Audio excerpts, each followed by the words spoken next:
In this video, I'm not gonna get into which regional variation of clam chowder is the real one or the best, because in my life, there's plenty of room for multiple good tasting clam flavored soups. Today, I'm gonna show you two thoroughly tested recipes for the two most popular, the creamy and clean New England style and the savory tomato flavored Manhattan. Now, to make the New England style clam chowder, I'll start by cutting up my veggies. Up first is onion. I've got a large white onion here and I'm gonna give it a small dice. For this soup, I want all my veggies to be cut small so they don't crowd out the texture of the chopped clams. In total, a large onion should give me about 250 grams. Next, I've got 3 ribs of celery that I've sliced top to bottom into thin strips. From there, I turned everything 90 degrees and now I'm just chopping those down into small pieces, just like I did for the onion. 3 ribs should yield me about 200 grams of celery. Next, I'll take half a bulb of fennel and small dice that as well. Fennel definitely isn't traditional for chowder, and I'm sure some gristly old Boston dude would probably want to beat me up for using it, but I'm a fancy chef boy, you guys, and I like the subtle, sweet, anisey flavor. In total, I'll need 200 grams of fennel. To finish up the aromatic base of this soup, I'll combine the cut vegetables and then smash in 5 to 6 cloves of garlic. That'll be roughly 20 grams. Next, it's time to cut some potatoes. I've got 5 medium Russels here, and I'll peel off their papery skin and then cut them into a medium dice. I'm going bigger with the potatoes than I did for the vegetables because small diced potatoes get overcooked and mushy really fast. Once I've got about 1,200 grams of potatoes cut down, I'll do my last little bit of knife work, which is bacon. I've got 3 thick cut slices that I firmed up in the freezer for about 10 minutes to make them easier to cut, and to prep them, I slice them into long, skinny strips, then cut those into a very small dice. I want small bacon because I'm going to be pureeing a little bit of the soup later on, and large chunks of meat aren't blender friendly. Plus, large pieces of bacon get kind of gristly and can get stuck in your teeth. Next up, let's talk clam stuff. To determine the best clam for clam chowder, I did a taste test. In this test, I blind tasted all 3 of the options available to me in the middle of the United States. The first option was fresh little neck clams that I steamed gently. It's very soft in the middle and very chewy on the outside. Not my optimal clam. A little sandy too. Next was canned clams in clam juice. Pleasantly briny, great firm texture, lots of clam flavor, and a little bit sweet. That's delightful. And then lastly, frozen clam meat. Is that bad?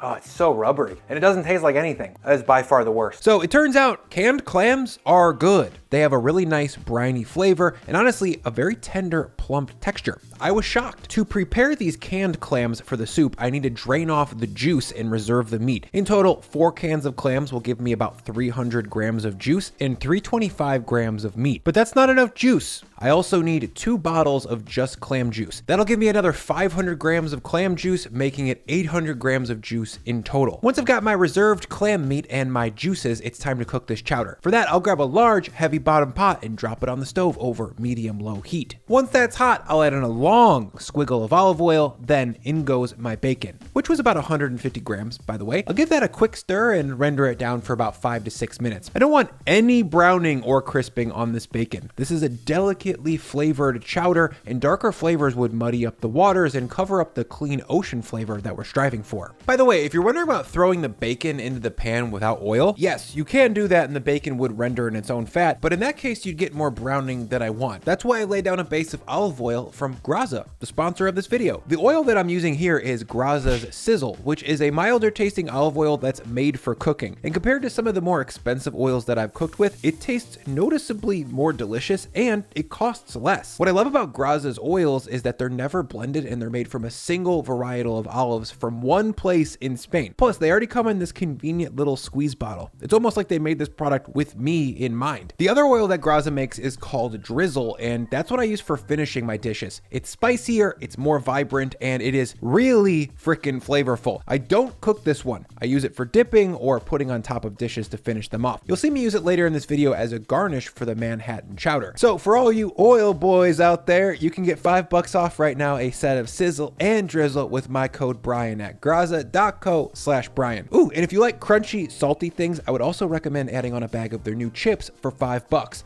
They're fried in olive oil, so they're better for you, and I literally can't stop eating them. Now, back to the bacon. And about 5 to 7 minutes later, this bacon has rendered out all of its fat. So I'll add in 50 grams of butter, then all of my aromatics, a strong pinch of salt, and then I'll stir to combine and sweat these vegetables over medium heat for about 10 minutes. Again, I don't want any caramelization or dark flavor development here, so I'm gonna keep these vegetables moving by stirring them frequently, and I'm gonna keep the heat pretty mellow. And once the vegetables are softened and most of their water is cooked out, I'll add in 100 grams of dry white wine and then cook that down until it's evaporated and has cleaned up any veggie bits that might be starting to glaze up the bottom of the pot. Next, in goes my clam juice from the cans, then my 2 additional bottles. Then I'll add in 700 grams of milk, 2 to 3 bay leaves, and then a strong pinch of salt to season the cooking liquid. And then lastly, 15 grams of cornstarch that I've mixed with a little bit of water to make a slurry. Why am I doing that? Well, cornstarch helps me avoid broken milk in my chowder. Let's cut to an earlier batch where the milk is broken. Or more specifically, the casein proteins in the milk have coagulated from being boiled vigorously. The result is chalky milk with an unpleasant grainy texture. And so after 4 consecutive grainy batches, I finally realized that I needed to add cornstarch before the milk hits its boiling point to hold everything together.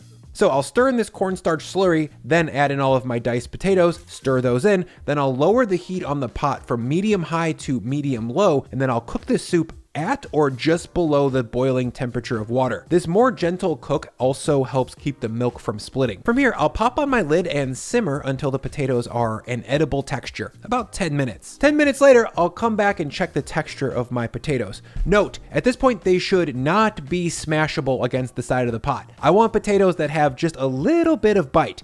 Not crunchy, but definitely not smushy. And after 10 minutes, these are right in that sweet spot. Next, I'll ladle about a quart's worth of this soup into my blender jar and spin it for about 1.5 minutes. I decided to blend this soup to bring a creamy mouthfeel without adding cream. Cream makes things richer and more luxurious, but all that extra fat mutes flavor and in my opinion covers up the subtle briny clam flavor that I'm going for. Once I've got this soup spun into a creamy velvety puree, I'll pour it back into the pot, give everything a quick stir to combine, then I'll add in all of my drained clam meats. Now, the last step in any proper soup preparation is to taste for salt level.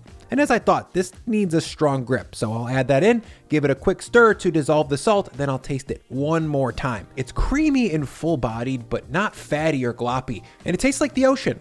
In a good way. The thickness of this chowder, in my opinion, shouldn't be too thick. A proper clam shack chowder is thinner and packed full of clam flavor. It's not clam gravy like some of the stuff that comes out of the can. You guys, this is probably the best New England clam chowder that I've ever eaten. The potatoes have a nice creamy bite, the clams are tender, and the soup itself tastes a lot like clams. It's buttery, it's a touch sweet from the aromatics, especially that fancy fennel, and it's just a lovely thing to eat. It makes me want to wear wool and look at a cackling fireplace.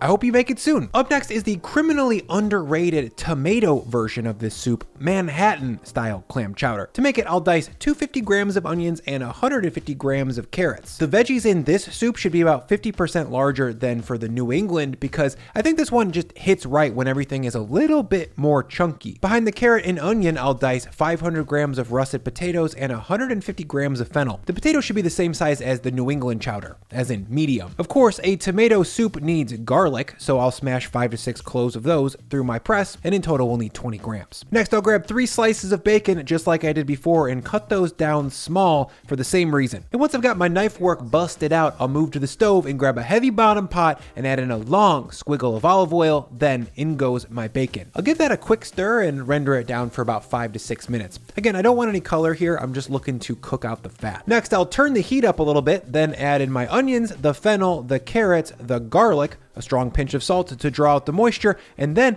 25 grams of tomato paste. From here, I'll stir everything to combine and sweat the veggies for about 5 minutes until they're softened and translucent and the tomato paste is just starting to turn a rusty red color. Next, I'll add in 100 grams of dry white wine to bring some floral acidity and to deglaze the bottom of the pot. And I'll just cook that until the wine is reduced and any little brown bits on the pot have been scraped up. Then I'll add in 800 grams of clam juice, which as a reminder is roughly 4 drained cans worth plus 2 glass bottles. Behind that, in goes all of my prepared tomatoes and then 500 grams of medium diced potato. Hey Bri, what are prepared tomatoes? Well, in this case, it's one nice tasting can of whole peeled tomatoes that I pulled 4 of the toms out of. I then gave those 4 tomatoes a medium chop because I want some nice juicy bites of stewed tomato in the background of this soup. As for the rest of the can, I dropped in my immersion blender and spun it up until it was smooth. And once everything's in the pot, I'll bring it up to a simmer, then turn the heat down to medium-low and gently cook the potatoes. Avoid a hard boil because that'll make the potatoes fall apart and get mushy really quickly. 10 minutes later, I'll come back and give everything a quick stir to make sure nothing's sticking to the bottom. Tomatoes can do that pretty easily. Next, I'll fish out a potato and some veggies and taste for doneness. Soft, but not too soft. Next step, in goes 325 grams of clams, 20 grams of chopped parsley, and then 25 grams of fish sauce. Fish sauce helps season the soup with its saltiness, it enhances the umami flavor of the tomatoes, and it just kind of ratchets up the whole seafood flavor of the soup. It's really nice. Before I serve, I'll adjust the seasoning with one last strong pinch of salt and stir that in, and there we go. You guys, this version of chowder is so texturally dynamic. Every bite has a variety of fun, soft things for you to bite into. To serve, I'll ladle into a bowl, then garnish with a dozen or so cranks of black pepper, and then lastly, I'll hit it with some bright, fresh, extra virgin olive oil. And that is a powerful, underrated bowl of chowder. It's part cioppino and part minestrone. It's bright, round, hearty, chunky, robust, and just a little bit smoky. I love the way the clams and bacon play off of each other in the context of tomato. If you guys want to see another vid for a delicious seafood soup, then please check out my video for lobster bisque. That's a recipe most people think they can't make at home, but you can. I'll see you there, and let's eat this thing.